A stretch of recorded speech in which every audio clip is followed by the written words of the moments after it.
This episode is brought to you by Zarzar Law. I'm in a season of insanity, and as Pam's mentioned, many times, there's so much trauma. You never do get over the loss of a loved one, even under the best of circumstances. But in a violent crime, and to lose them in such a terrible way, it's hard to think about when you really care about someone. And I can see why you would have an aversion to knives like you brought here. We like to keep a lot of props on the table. For those who are listening, basically Pam brought a big, what looks to be like a big hunting knife to me, almost something like you would see Chuck Norris for all my older listeners and viewers out there, or a Rambo style knife. Exactly. That's what, ironically, it's called a survival knife. Okay. Oh, God. Yeah, isn't that something? Well, and the reason I wanted to bring this case up is because, all right, he killed her with a hammer. Then he took, his own life. And for all practical purposes, now they'll probably just close the book on that case.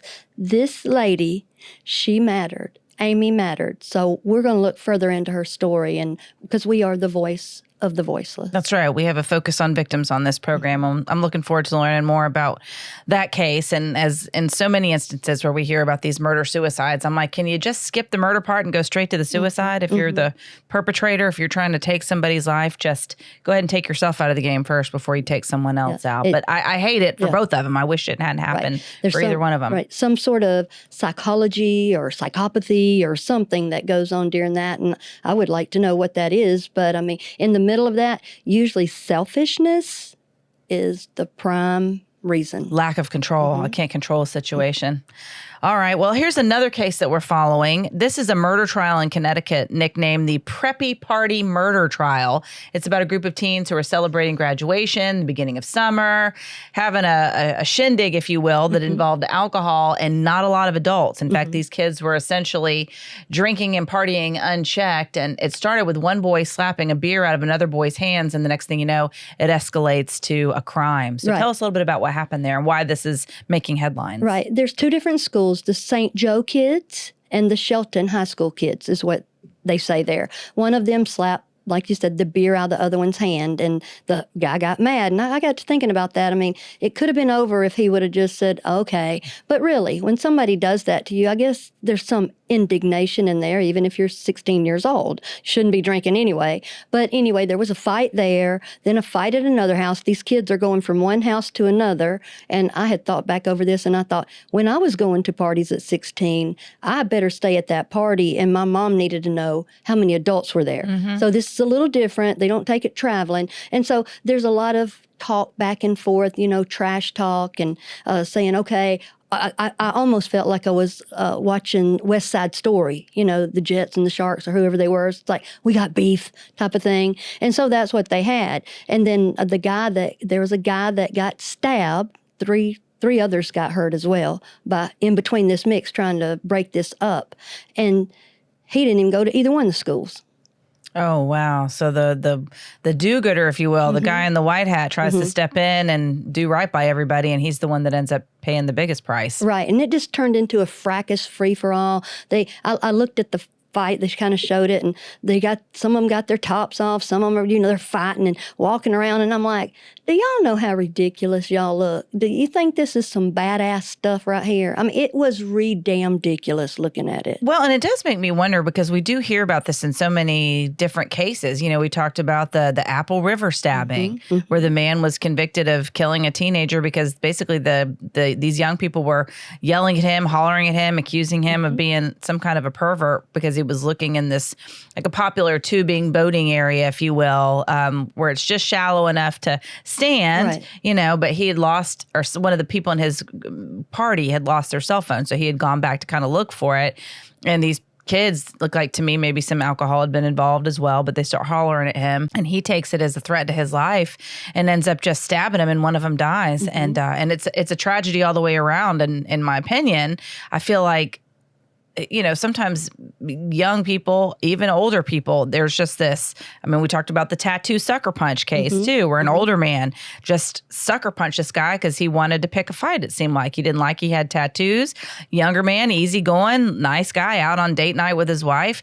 He follows him outside, this angry man, and then punches him, and he ends up dying from this, hitting his head so hard on the cement.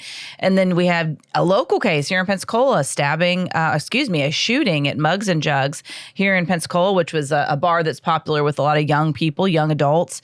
And two women get into a scuffle, if you will, and the boyfriend of one of them, Christian Ketchup, he's charged with murder, but this woman gets knocked to the ground. He sucker punches her, and at least that's what police say, and she falls to the ground.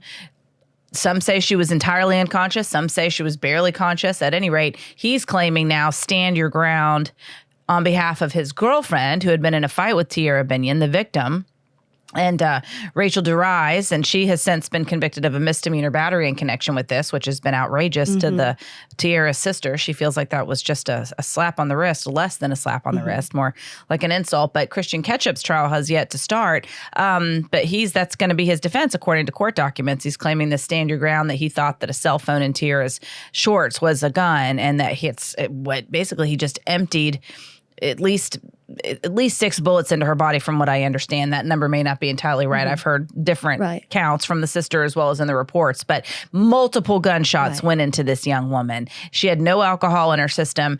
And even if you thought your life was in danger, why did you bring a gun to this bar when you're out with your friends, just supposed to be having a good time? Why did you feel like your life was in threat? And why go to a place where you feel like your life is going to be in danger that you have to have a gun? And that's what I think about with this preppy party incident in Connecticut. Connecticut is not a stand your ground law, like we were talking about. You do have basically they expect you to walk away and to de-escalate a situation. Why would somebody even have a knife at a party like that? He went back to the car to get it, so that shows that he had that. That was his thinking. And I also get to thinking about stuff. If you're a hot-tempered person, and we all know who's hot-tempered and who's not, they don't need to be having a knife or a gun just right there. I mean, you've got a young lady supine on her back at Mugs and Jugs, and you feel threatened, and you're a grown man, and you're the one that hit her and knocked her to the ground. I just don't believe that. But you know what? That flim flam rim, that lie, and then die, they do that, and sometimes juries buy that.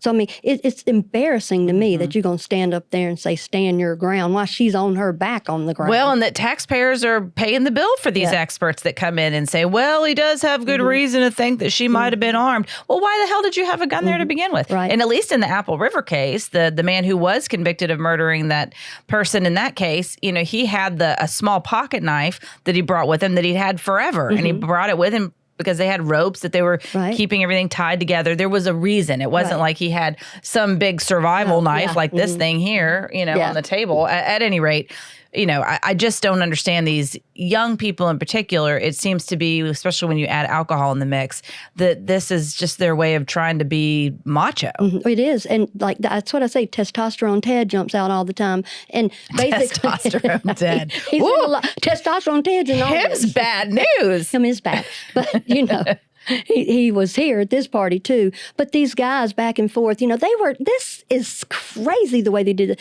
They're texting their insults back and forth, okay? They're not talking in their face. That is ridiculous. I told you it was ridiculous. And then back and forth. And then oh my gosh. And then up on the stand, they're like, what was it, your text? And I'm like, seriously? But one of them said, yeah, I texted him. I told him to pull up like that. Okay, so everybody's got to get killed. So I'm not hip. So pull up, like not pull ups like diapers or pull up your pants, but show up, pull up. You best be here. Yeah. That's mofo exactly what it is. kind of a thing. Yeah. There's talk. Pull up, bro.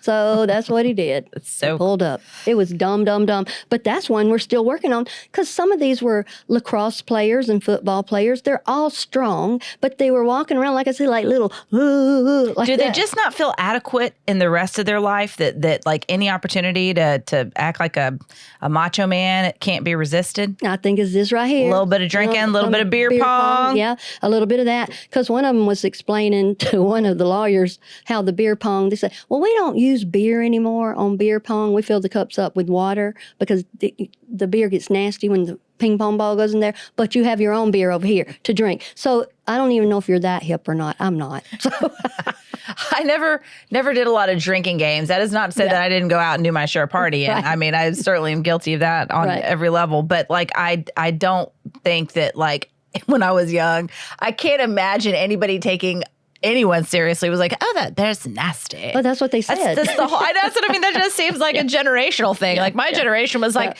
somebody go steal some beer or pay your brother to go buy some beer or whatever. They're going to drink it however they could. You know. Yeah, they got that part. That's still the retro part. They got to do that part right there. But so the parents, nobody's parents were in the mix and stuff, and 45, 50 years ago, when I was going to 15-year-old parties and stuff, my mother had to know where, and I knew better than to go from party A to party B. Oh my gosh, yes. Oh no, not going to happen. I agree. No, that was definitely a different era. But anyway, I'm looking forward to We're covering, working on both of those. dive into that, and then finally, this is the last one that I want to talk about before we get back to Benjamin Elliott case and the sleepwalking murder of his twin sister. But this case is just beyond tragic, and this is less criminal and more civil, but it's something we're going to keep following. So a couple in the Atlanta area, they were awarded $2.25 million in damages. Get this, y'all. After a jury ruled that a pathologist violated their privacy by posting graphic autopsy videos of their decapitated baby on social media. And this is according to the couple's attorneys. It just doesn't get any more tragic than this. This young mother, 20 years old, had a particularly difficult delivery where her infant essentially got stuck during a prolonged vaginal delivery. Well, when doctors realized that this baby just wasn't coming, they performed an emergency C-section. This is according to court documents.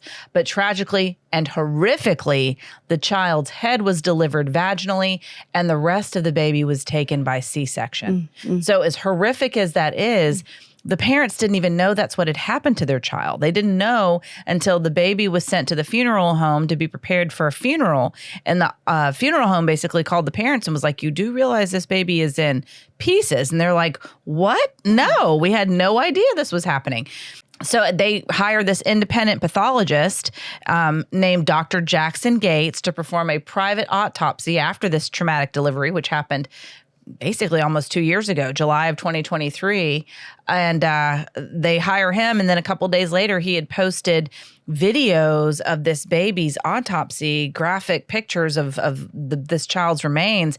And the family is just devastated and horrified when they learned of it because, again, they didn't know until the funeral home told them that the baby had been decapitated. And by the way, there is a separate lawsuit against the hospital and the delivery doctor, and that is ongoing. But this particular case was against the pathologist for posting these graphic videos. And he never responded to their lawsuit. So under the law, basically, it automatically defaulted to the benefit of the plaintiffs. And in this case, the parents won.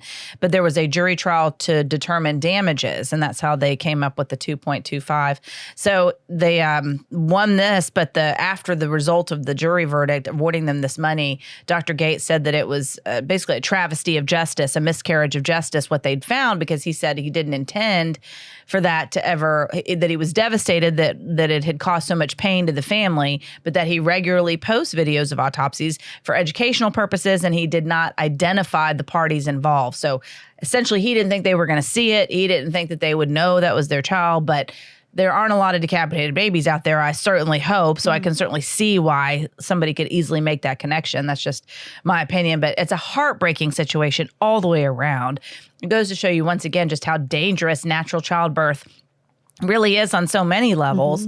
But I'm looking forward to seeing how the lawsuit progresses against the hospital and the delivery doctor as to how something like this could even happen. But nobody, I don't think, goes into a situation like that going, safety be damned. I can't wait to see if this baby lives or dies. I can't help but think this is obviously, a tragedy for everyone involved, but I will be interested in learning more about what exactly happened that led to this. My question is, where did ethics go? Or, I mean, like, who would even do that? That is so disrespectful. And I understand about things that, for learning and this, that, and the other, but that's beyond decency. I mean, I was an instructor in cadaver lab, and I would have to send people out a lot that thought some of that stuff was funny. I'm like, well, since you think this is so funny, study it in the hall. Yeah. By yourself with a book.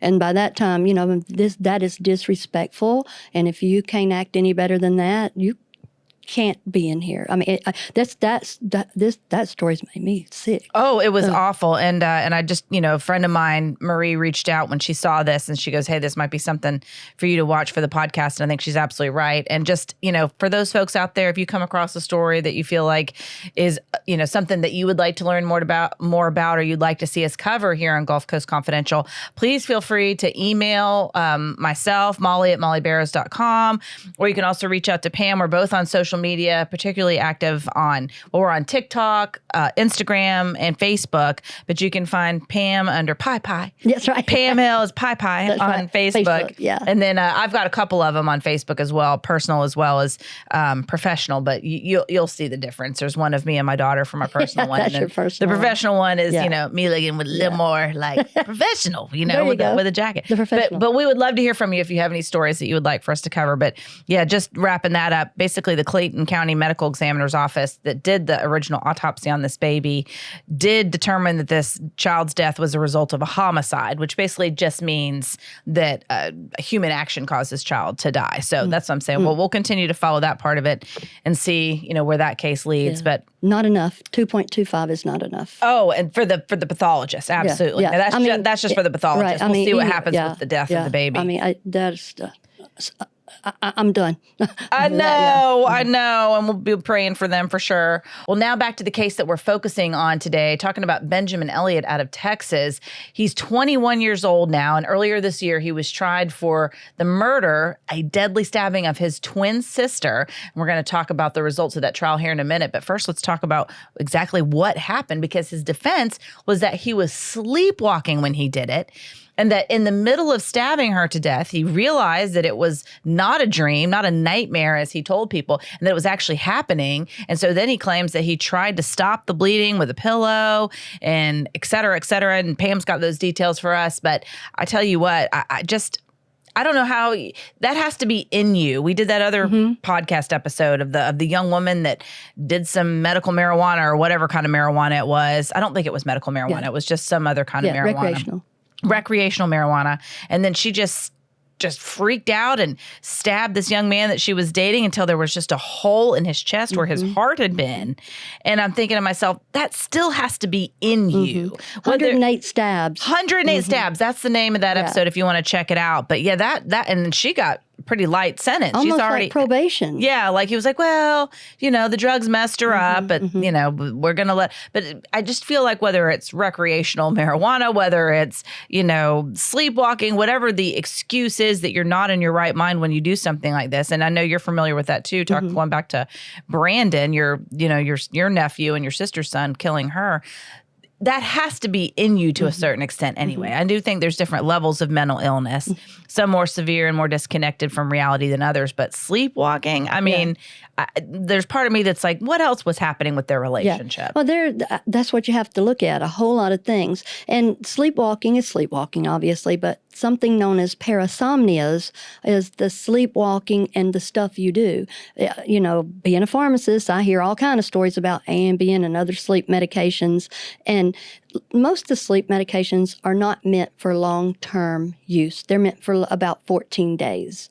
And so Ambien, it works. It almost works too good. It's a good drug, but we got to use it how it's meant to be. And some people have been on Ambien for a long time, and I'm not going to argue about that. That may be what they need, because the cruelest thing and the hardest thing is when you can't sleep. I mean, it's miserable to people. You can't restore. You can't get any energy back. You can't think. It's just like it's horrible. And a lot of us do something like that to ourselves in college. I did. When we were studying this, I got to thinking, when I was about 23, I had gone to Europe, and I'd come back, and I looked on my doorstep there, and I had a package from Sports Illustrated. I was like, what? And then another package I had there, and it was from Feed the Children or Feed Our Children. And my mom was right here, and Mother said, "What is that?" And I said, "Well, I don't know. Let's go inside." Open it up. I opened it up. It was a football phone that opens up like this, and you could talk on it. I mean, it was bizarre. I ordered that in my sleep, and I made a donation to Feed Our Children in my sleep. Oh, wow. Yeah. Well, at least it was kind of good on my I was part. about to say, your heart was in the right place, and you were wanting to talk to people. Right. Well, I used to sleep with my TV on. I would study. I'd get so mad when I couldn't study anymore because I'd be doing like this to keep my eyes open. Holding your eyes open. And I would just get angry because I thought sleeping is such a waste of time. You know, I got stuff to do. So anyway, I had kind of, that's what had happened. I had run myself down, and all that was in my head, and it did something. I had to get up and get my credit card back then, you know, and punch it in and do what you do. So anyway, that got my attention with this too. So we've got Benjamin, who's 17, and his twin sister Meaghan. Obviously, she's 17 as well. They live in Katy, Texas. His parents' name, he's got Michael and Kathy are his parents. Little family unit of 4 right there. They have a big sister named Elizabeth that she lives somewhere else. She doesn't live in the house with them.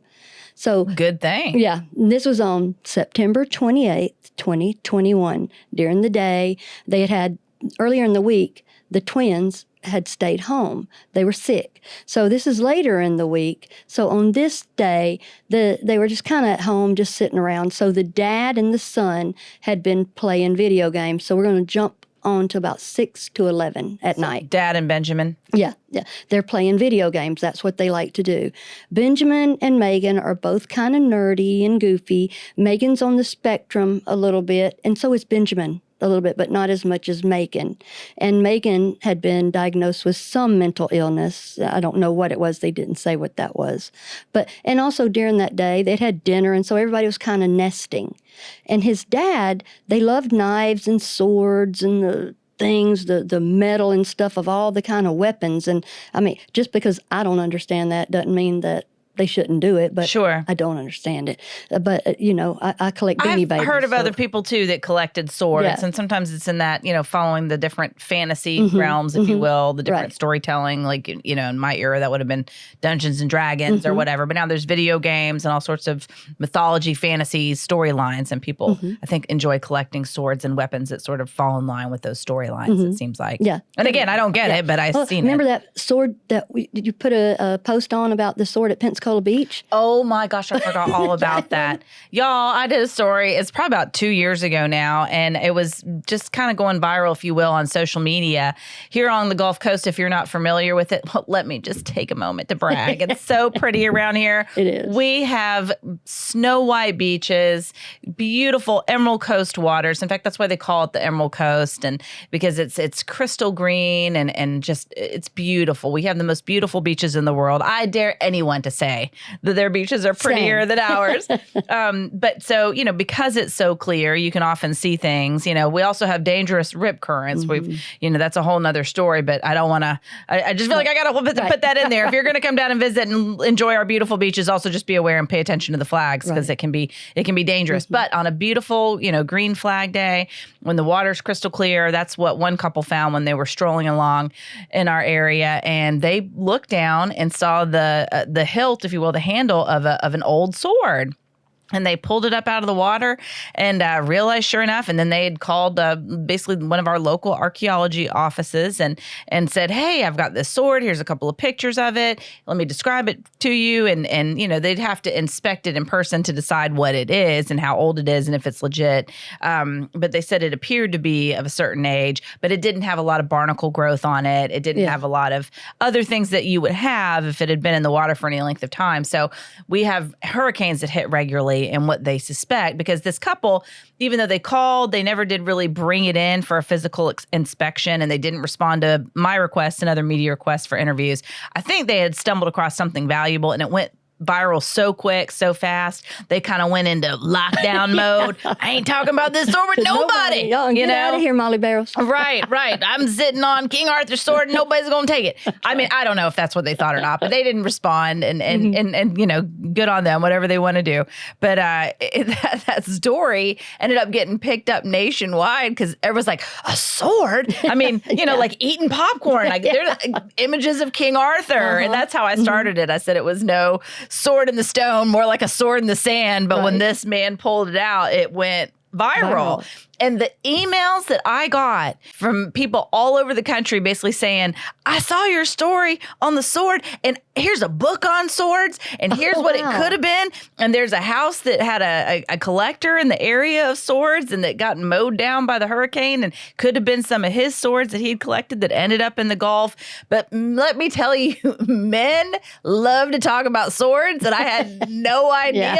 Now you do. Till that story. So to your point, that was pretty crazy. Yeah, People do have a fascination with knives and swords and different types of weapons, even guns, as we know as well. But yeah, the sword thing really kind of surprised me. And it's something you just said, King Arthur, and it rang in my head. The parents like to dress up like King Arthur during that time. So like Renaissance fair type folk. Yeah, and I think that the kids, they called them the children's rooms down, when they'd say children instead of kids, we say kids here, don't we? Yeah. And so Benjamin had said he was, listen to this, enamored with that knife, his dad's survival knife. I wonder why you would be enamored with it. I wonder why you'd choose that word. Fascinated too is even something, but appreciate it. He could appreciate it. And maybe the fact that his dad was. And Benjamin and Meaghan were both a little bit goofy acting, but they were sweet. People said they were so sweet. And Benjamin could be a little more sardonic and sarcastic like that. And Meaghan, she wasn't necessarily. She's just she liked doing art. So we got the two twins, the parents that kind of let them do their thing, and the parents that are a little bit quirky too. Interesting. Well, hold that thought, Okay. because we're going to dive into a little bit more about their relationship and what was happening before this terrible event happened and he stabbed his sister in her sleep. We do want to take a moment to recognize Zarzar Law, personal injury attorney Joe Zarzar here in Pensacola area, which covers Escambia and Santa Rosa counties and well beyond, actually. He has covered a lot of cases in and around the state of Florida, but he is basically one of our best personal injury attorneys here in the area, in my opinion, and we appreciate his support of Gulf Coast Confidential. We talk about victims on the show so many times, and that is what personal injury attorneys do. They represent victims because just like what happened to your sister Sharon, although that was criminal, there are lots of times in the civil realm, just like the couple that we talked about earlier, who lost their baby potentially due to what, according to the Clay County Medical Examiner's Office, homicide. So they're filing a lawsuit in that case as well.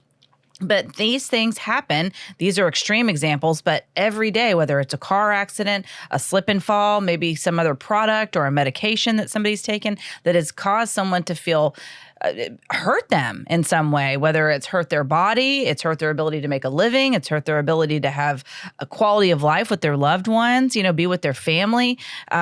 So many things can happen that through no fault of our own, we are injured. Right. And the system is set up not necessarily to bend over backwards for the victims. That's why we speak for the victims on this show. And Joe Zarzar is one of those that speaks for the victims when it comes to people that have been hurt through no fault of their own, because they can be a voice for the voiceless. They can stand up to big insurance companies. They can stand up to corporations that oftentimes knowingly put a product out there that could potentially hurt someone.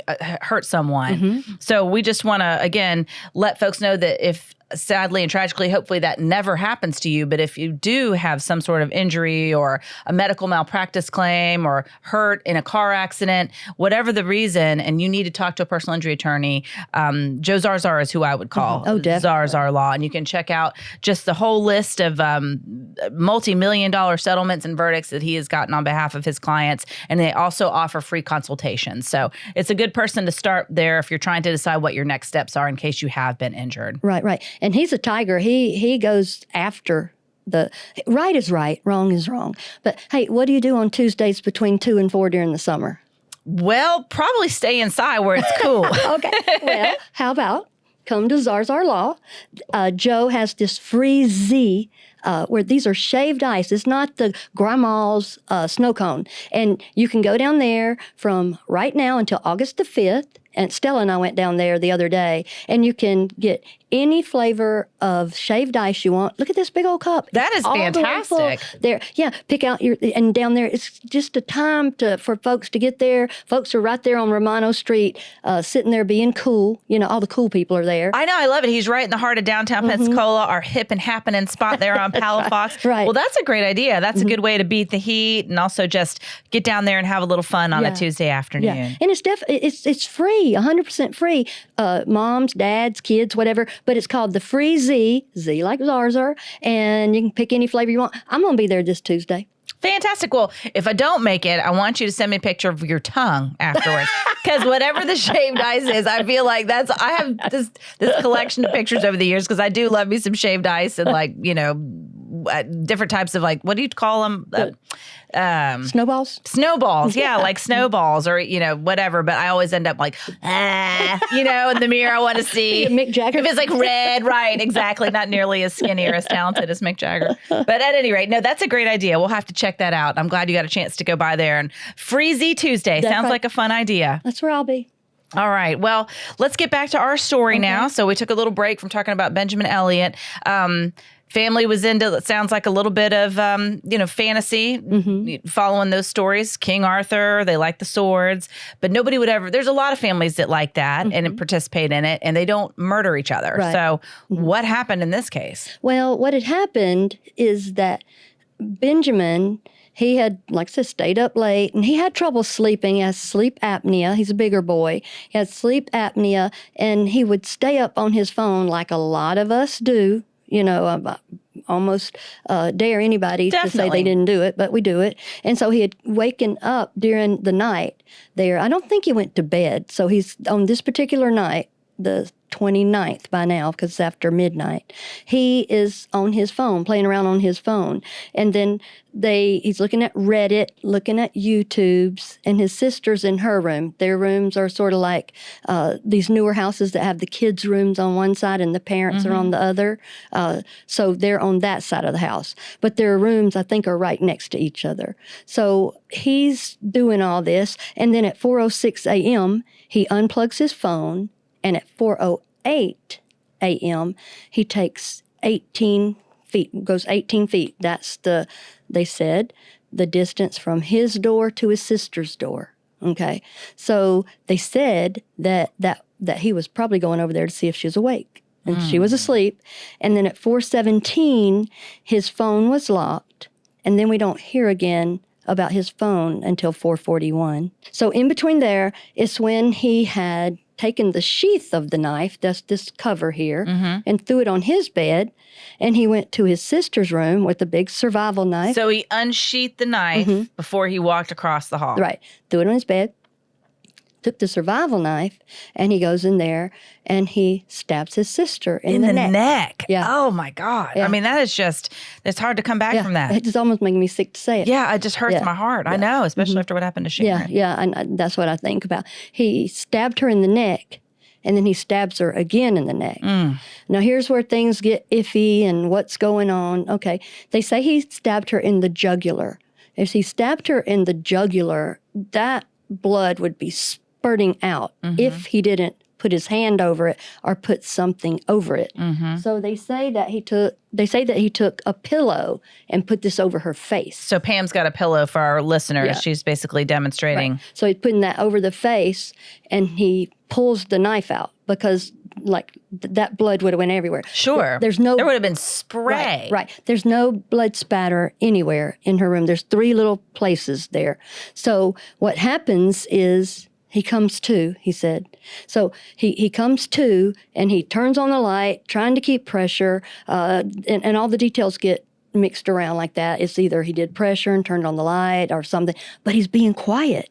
He's not screaming for parents. She's not screaming because when he stabbed her, she gargled, and she did as what he called a half scream. Oh, bless her heart. My gosh, what a nightmare to come up out of your sleep and see your brother stabbing, and you can't even holler for the blood. Yep. And she probably can't see him because the pillow's over her eyes. Oh, no. And she's fighting there. So that goes on, and all of a sudden, he gets his phone, and he just dials 911. and tells them, and this is where the prosecution and defense are different. The prosecution says, he's whispering, saying, my name's Benjamin Elliott. I just killed my sister. And so then the defense is saying, he says, I'm Benjamin Elliott. I just killed my sister. Well, imagine all this. The parents are on the other side of the house. The dad doesn't hear anything until he hears the 911 operator's voice. That's what made him come across the house to come in the room. So it was loud enough to hear the 911 operator. She was loud enough, or he, Right. and then the son was still pretty quiet. Yeah. It was a lady dispatch telling him what to do. And so when the dad comes in there, Benjamin's on top of her on the bed, giving her CPR. Okay, again, with this jugular vein and all that. So I don't know what all's happening in there before the dad came over. So between 4:17 and 4:41, because that's when the 911. So they're saying between that time, about that 30 minutes right there, or 20-ish, 25, is when all this happened. So when the dad comes in, he is petrified. His name is Michael. He sees Meaghan. He says she's not doing well. She looks gray. Her lips are blue. By the time Daddy gets over. Okay, so that had to be a minute. She was dying. She was, she was pronounced dead when emergency crews got there. Right, and they got there within 10 minutes, the EMS did. They got there, and when they walked in, they said, they didn't do anything with him. They just let him keep doing the CPR. And to me, I'm like, that's not how that typically is. They usually come right in and they'll bump their shoulders and bump you off so they don't miss a compression, But I think, and nobody said this, but I think they knew that she was already deceased, and they were shocked as well. Imagine, just because they're first responders doesn't mean that they're immune to seeing ridiculous stuff and horrible stuff that they walk into. The trauma that firefighters, EMTs see. Yes, they have high incidence of suicide. There's actually efforts to try to deal with some of that because of the trauma that they see. But that is a particularly horrific scene to walk in, and here's a family, a brother on top of his sister trying to perform CPR for an act that he just committed. Right. And on her bed, and the dad had run across the house to get Kathy, the mom, because he said she's got more experience with this life-saving stuff than I do. And I'm just like, how do you not, I'm not trying to be judgmental, but I'm trying to think, I would never leave. I would just I'd be screaming right there. And so the emergency guys, the dad, this, that, and the other's going on. And then a little while later, the police get there. It's not a huge period of time, but they get there. And the dad and the mother have already called a lawyer to come over. Yeah. Interesting. So, and the police are in there and they're wanting to talk to Benjamin. So they handcuff him and they're taking him out of the house. And they said to him, basically, I'll treat you with respect and you treat me with respect. He said, I don't deserve any respect. I just killed my sister. Interesting. So this is 2 or 3 times he's already said he's killed his sister. So they get to the police station and they're asking him, where's your phone? Do you mind? Here's where search warrants comes in. And the parents are pushing back going, yeah, you can search the house. You can search his phone, but you need a search warrant. I mean, this is all happening right now. That the wagons are immediately circling around the survivor, the surviving child. Right. But it's tough. I mean, I can't even imagine. You're as a parent, you love your children, whatever they may do, but he did kill one of their other children. Yeah. So, I mean, there's part of me that would be like, go ahead, let's find out what the heck happened. But then I guess there's that part that says, can I trust the police to do a good investigation? I don't know. I mean, I put myself in their shoes, I'd probably want to contact an attorney too. But at the same time, that immediately makes me think, well, do you know something we don't? Is there something that he did do, or were you aware of any issues that potentially could have led to this? I don't know that, but that's just where my mind goes. Right. Well, I mean, I've been in their shoes. You have. I've been in their shoes, and all I can remember hearing is getting a phone call that said, Pam, don't say anything. Sharon's dead and Brandon killed her. I couldn't drive to Gulf Breeze fast enough. I didn't care how I drove. I just was getting there. And when I pulled up and saw all the lights and police and this, that, and the other, definitely no ambulance there because Sharon was already deceased. You're stunned. I probably didn't think to talk about an attorney about anything till weeks later because I'm like, my sister's laying in there dead. with knives in her eyes and knives in her neck, beaten to death. I'm having to learn this way. And I mean, I guarantee you a lawyer was not what I was thinking about. I hear you on all of that. Yeah, that's an interesting reaction on the part of the parents. Yeah. Absolutely. Yep. So they ask him when they're interviewing him, what went on? What'd you do? And he said, told him about he missed school early in the week and he had taken some over-the-counter cold medicine and that he has the SATs coming up. And he's excited about that. He told him about this knife and how he was enamored with it. He said that twice. He was enamored with the knife. Do we think maybe he might have been fantasizing about using it on someone? I think so because they asked him too, basically like why? He said, I just stabbed her and he did a But to go thing. for the neck. Yeah. Like that's a death shot right there. You're trying to hurt somebody. That's what Brandon did to Sharon. I know. And I can't even imagine somebody putting that in their head and, little girl's asleep and he totally goes in helpless. There. Yeah. My sister's opening her door to her who he child. claims to love. And I guess by the family's testimony, they had previously been close, as often twins are. They're twins. They're almost like inseparable. And they said that he would protect her and that, and this is where when they tell these stories, you know how I get. They're like, well, one time when they were walking, he kept an umbrella over her head. Well, one time he stabbed her in her neck when she was sound asleep. Right. And it's not me trying to be assy. That stuff is stupid to me, Well, and like you and I were talking earlier when we were talking about doing this story, it's one thing for him to say, hey, calling 911, I was stabbing her. I thought it was a nightmare. It actually was really happening. As soon as I came to, I called you guys. And then he tells the the sheriff's office or the police that are on scene, I don't deserve any respect. I killed my sister. But then he goes and pleads not guilty. Yeah. So I'm thinking, well, if so freely admit it, then why don't you freely accept responsibility for what you've done? But suddenly it becomes this, what is it, parasomnia? Parasomnias, where people, you're sleepwalking, you're eating, or you're cooking, or you're gardening, or you're driving, you're having sex, or you're doing a lot, watching TV and not even being there. Midnight gardening. That's exactly what happened to me. If there's anything, I'd be repotting. I'd be like, oh, wow, this one needs a bigger pot. This one needs That's whatever. what's on your mind, though. And that is why, like, when I ordered that phone from Sports Illustrated and donated Feed the Children, obviously that was what was on my mind at night because I was half watching it and half not, obviously. So now I don't sleep with my TV on anymore because heaven knows. But you might get all kinds of cool stuff. Or you ordered maxed out. But yeah, and so when he's talking to the police and stuff, they're like, so where is that phone? He goes, back at the crime scene. 17 and a half years old, back at the crime scene. Oh, wow. Okay, so that's pretty telling to me. Do you think that's, yes, telling on a couple different levels, but then I immediately think that he's on the spectrum a little bit. So is there a lack of emotional response, perhaps, that is consistent with being on the spectrum? I don't know, and I hesitate to say because I just don't know. Right, I'm not an expert on those things either. But the thing is, I think when we, like you were talking about, you're thinking about the pots and stuff, or somebody else might be, thinking about I didn't finish decorating my Christmas tree and get up doing that in the middle of the night. Or I have these, work assignments done or these school assignments I need to finish. Right. So that's why it's so important. So I wear my pajama top today. Don't look any different than my regular clothes, does it? 'Cause I like paisley. Pam's a paisley fan. I am. I wear paisley and houndstooth together. But I like it.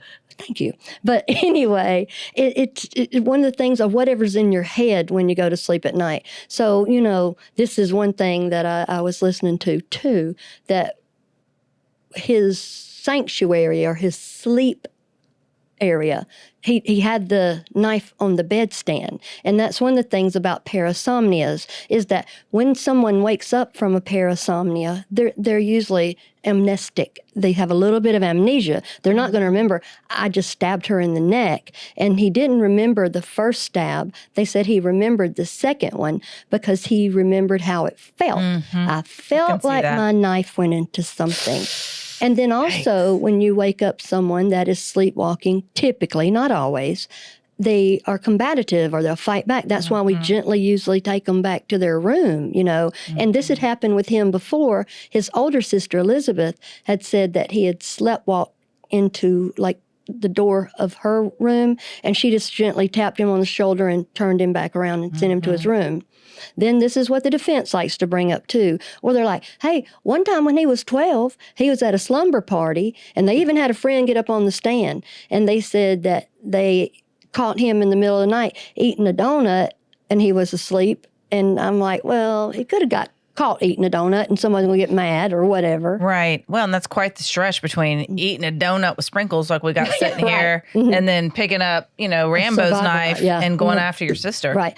And that was when he was 12. And they didn't have it diagnosed or go any further with any kind of parasomnia, reporting to the doctor or anything like that. So, I mean, like all of us could think of somebody in our family that sleptwalked before, and we just kind of like gently put them back in their room. I never have experienced anybody that has done sleepwalking shenanigans. Yeah. When my sister was little, she would sleepwalk, and in her mind, Mother would just turn her around, and we had to put like chairs in the hall past a lot of them, so it would wake my mother up. And she would say, I got to go to school.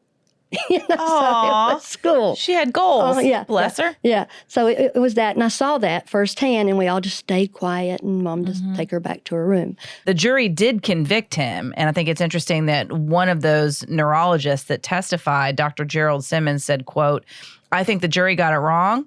It's totally possible. If it wasn't possible, I would not have taken the position. There are other cases. They are rare, but they can occur. So he was basically testifying in defense of what he had done, saying he could have done it and not known.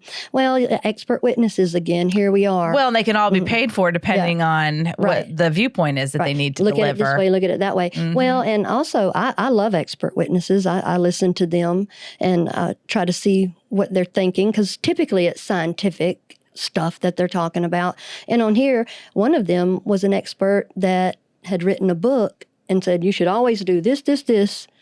And they didn't do that. The people that the defense and the prosecution. Anyway, it was two kind of bumbling people to me. I was just like, y'all should have just kept both of them off and let's just go, because it was something else. And then the defense and the prosecution had two different styles. The prosecution came out like, he's trying to cover this up. He's telling stories. He said the crime scene, everything that they could, as a prosecution will do. And then the prosecution, the daddy, the mama, the sister, they had the sister by Zoom. And by the way, this case right here, I have never heard so much coughing in my life in this courtroom. So many people coughing, and then I got to wondering, is that the defense doing that? Because they do some crazy stuff sometimes. It's funny. I just came back from an investigative journalism conference in New Orleans, and there was one session early in the morning. 8 o'clock? It was 9 o'clock, actually. It wasn't that early. I did have one the day before for 8 a.m., and I was like, Lord have mercy. And but no, it's really not that early. But it was the first of the day, this 9 a.m. one, and I got there, right as it was just about to start, and I felt so annoyed, if you will, because people just kept coming in and out and in and out. And you just kept hearing the doors like, and then, and I'm like, for God's sakes, go investigate your germs and your lateness somewhere else. I've had enough. But I thought, this is what happens when you don't have enough coffee or breakfast. I'm fixing to say. I was annoyed. I was not like, going to walk in my sleep with a survival knife or anything, but I do know what you mean. Right. You're like, for heaven's sakes, we're all just trying to listen and pay attention. Right. Take a lozenge. Right. And exactly. And usually the judge stops a lot of that when people are doing that, because in the Karen Reed trial, when I was watching that, defense lawyers they just have to come up with some stuff sometimes. And there was a fan behind them. And so when the person they were, interviewing, interrogating, questioning, whatever the word is up there, if they said something that they really, really, really needed someone to say, they'd go, now, what was that you said? There's a fan back here, and I couldn't hear it. I need to hear that again. So it's just that, making an excuse stuff happen. to hammer home a point. So they did that, and, the pharmacist in me is going, you need to go get some Mucinex with dextromethorphan and not the candy kind of cough drops. Right. Or maybe just stay home. That's right. If it's the lawyer, though. No, they can come in, but you're right. Yeah. Fix it. So anyway, that was going on, and the judge, he didn't wear a robe. He's this handsome black man, and he wore a scarf and a suit. So he was a little bit... He was dapper. Yeah, he was dapper. And he was a little bit different because back and forth, he gave them all a lot of leeway in their opening and closing, which they're supposed to have. Those are their opinions. But the parents are sitting on the defense side. Over here is Meaghan with the prosecution. Well, they did some things that were hard for the parents. They had, when they were questioning the dad, the lady went up there, the prosecutor, and she handed him a picture. And she said, "Who is that?" And he said, "That's Meaghan," and he could hardly say it. And then I just thought, oh my gosh, that was just so hard for him. And then she said, "I have no more questions." Like that. And I was just like, my goodness. So, they wanted to see the emotion. Obviously, they loved their daughter too. But then when she was doing her closing, she said, "Everybody's here for Benjamin and not a single person here for Meaghan." And they got rowdy out there in the I think thing. that's right on because that is just the nature of the beast. I mean, he pled not guilty and the parents are there supporting him. I mean, we don't know that they told him to plead guilty. Right. If they're talking about calling a lawyer from the moment that it happened, again, not passing judgment, have not been in that situation. But that prosecutor has every right to say that. And that is absolutely the truth in every case involving homicide, in my opinion, because it immediately becomes about the person who is accused of the crime. Right. And she's the state. They are prosecuting for the state of, Texas. And Texas is don't play. Hard-ass. That's right. You don't play. Benjamin was looking at 99 years, and the prosecution asked for 40. The defense asked for 5. And so he was pretty smart. His phone had passwords on it. He was enamored with a knife. They got a lawyer, all kind of stuff, making Benjamin be the main one. Who's speaking for Meaghan? That's exactly right. Well, here's a couple other points I thought were interesting. So prosecutors argued that the evidence did not support his claim that he was sleepwalking. They said there was evidence that he knew exactly what he was doing. And some of what they pointed to was that he was awake. They say he was awake when he killed her and on his phone before the killing. His phone even logged his steps, as you pointed out, to and from his sister's bedroom. They said he was conscious enough to turn his school alarm off and to call 911, and they also believe he used that pillow to muffle her screams. And like you said, that's another reason why we probably didn't see the blood evidence on the walls that would have come from getting someone in the jugular. So this is what one of the prosecutors said, Meaghan Long, quote, "While I didn't give you motive, I did give you premeditation. It's not a coincidence that the knife he got the night before is the same knife he used to kill his sister," said Meaghan Long during closing arguments. "Mr. Rucker and I have disproven what they have tried to sell you, their narrative. We don't have a burden. We don't have to prove anything, but who is putting forth the proof? It is not them." And this is from the defense attorney, Carrie Lynn Higginbotham. That's her counter to what Meaghan Long had to say when she said it was the same knife used to kill his sister. So it sounds to me like the jury was torn. Even though they did convict him, they did ask the court for leniency. The judge said, please, be lenient because it is tough. I mean, on some level, let's just say that there's no doubt that he killed her. Right. So I don't think it was a stretch to convict him. But if they do believe that maybe there is some reason, this parasomnia, whatever the hell, it sounds like bullshit Parasomnia. to me. Yeah, parasomnia. I immediately think Ghostbusters whenever I hear something like that. But well, it is. You're not awake typically doing that. And I mean, all the things that he did, the coming back so quickly, you usually don't remember. You would be horrified and shocked. You wouldn't have the wherewithal to call 911. And to whisper? Yeah.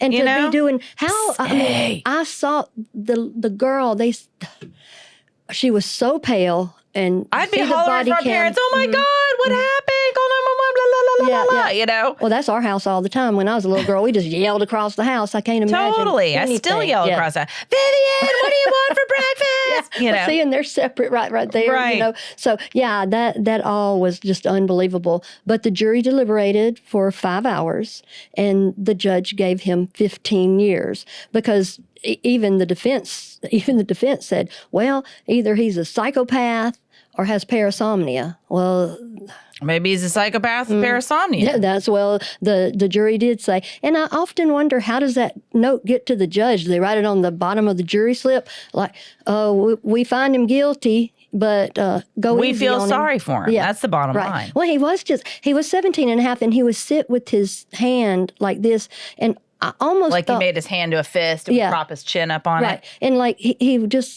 he's just got inappropriate affect with stuff, and part of that may be his being on the spectrum. But I was just waiting at a certain time. But see, this is where, like, those of us that are watching, we're making judgments, and sometimes they're not correct.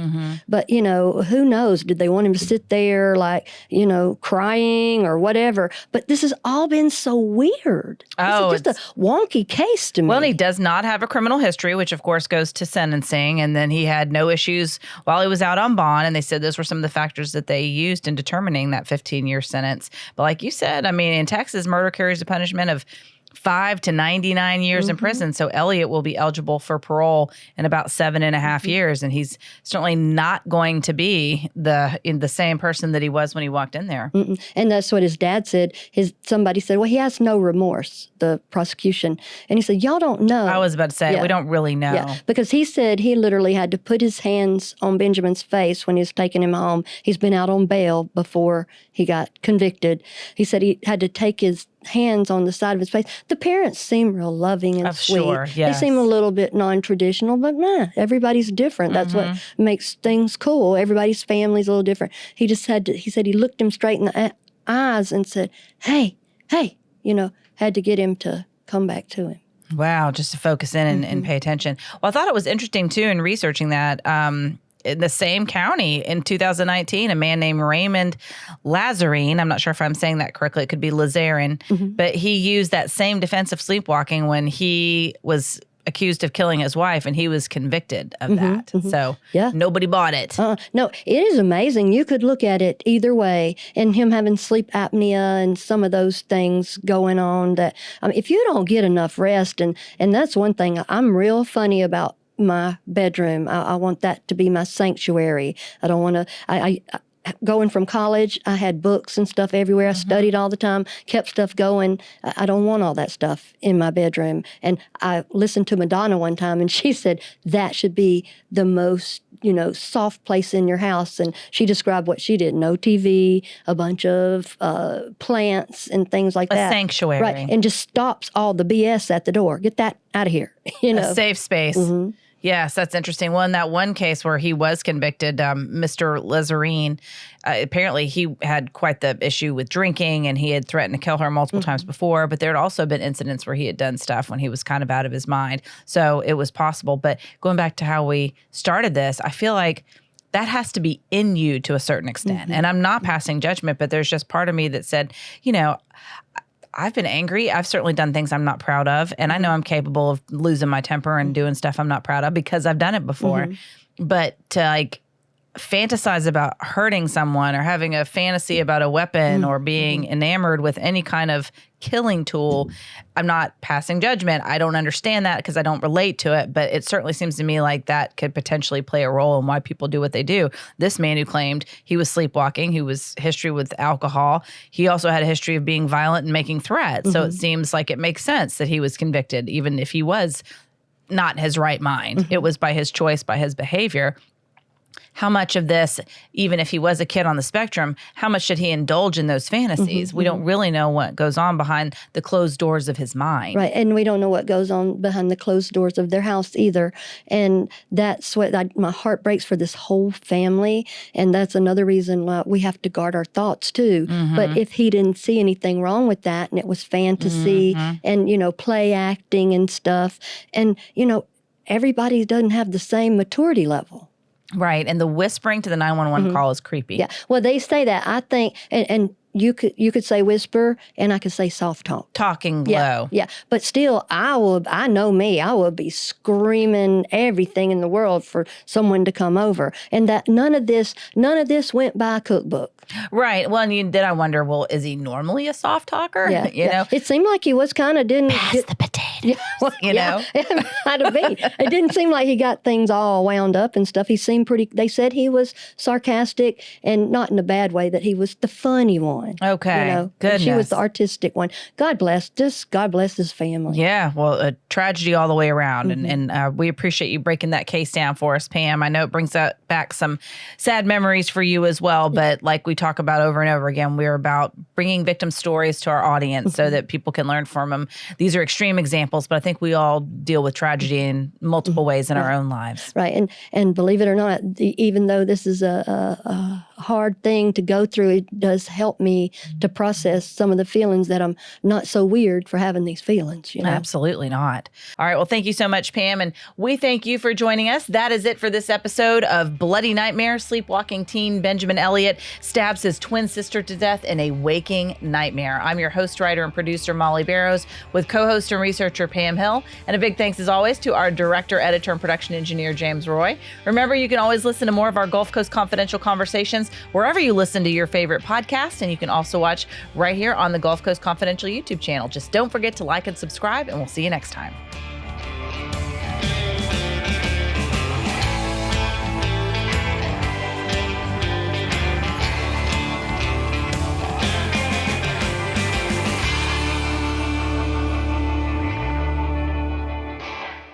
This episode is brought to you by Zarzar Law.